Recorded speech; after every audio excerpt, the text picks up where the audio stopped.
హనుమకొండ జిల్లా భీమదేవరపల్లి మండలం కొత్తకొండ శ్రీ వీరభద్రస్వామి దేవాలయాన్ని మంత్రి పొన్నం ప్రభాకర్ సందర్శించారు. ఈ సందర్భంగా దేవాలయం కమాండ్ జంక్షన్ బ్యూటిఫికేషన్ కు శంకుస్థాపన చేశారు.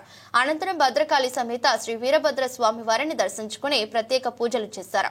స్వాములతో కలిసి దీక్షలో కూర్చొని జపాన్ని పఠించారు. శ్రీ వీరభద్రస్వామి దేవాలయం ఆ సమయంలో అప్పుడు మేము ఈ కొత్తకొండలో ఒక 10 మంది మాల అయ్యప్ప ధరించడం జరిగినది.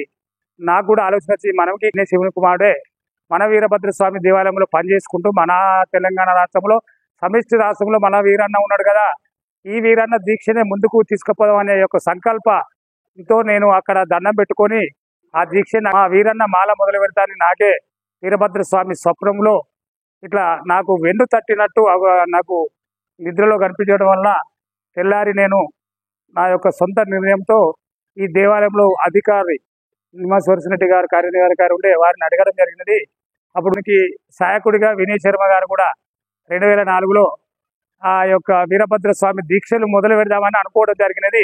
మంచి కార్యక్రమం శ్రావణ మాసంలో శుచి శుభ్రంతో నిష్ఠ నియమాలతోటి ఒక పూట భోజనము ఈ యొక్క నెల రోజులు ఒక్క పొద్దుండి భగవంతునిపై నమ్మకంతో ఆధ్యాత్మిక భావంతో దండం పెట్టుకుని దీక్షలు ఉంటే ఇది 2004లో మొదలుపెట్టి ఇప్పటికీ 21 సంవత్సరం అవుతుంది దీక్ష. మొన్న 2020లో గౌరవనీయులు హుస్నాబాద్ నుంచి ప్రాతినిధ్యంగా ఎమ్మెల్యే గెలిచినటువంటి మంత్రిగా ఉన్నాడు ఇప్పుడు రాష్ట్రంలో గౌరవనీయులు పెద్దలు పొన్నం ప్రభాకర్ గౌడ్ గారు. వారు కూడా ఎలక్షన్ల ముందు మొక్కడం జరిగిందని వారు మొన్న వేసినాక తెలిసింది. వారు మొక్కిన ప్రకారంగా మొక్కు నెరవేరింది. రాష్ట్ర ప్రభుత్వం ఏర్పాటది.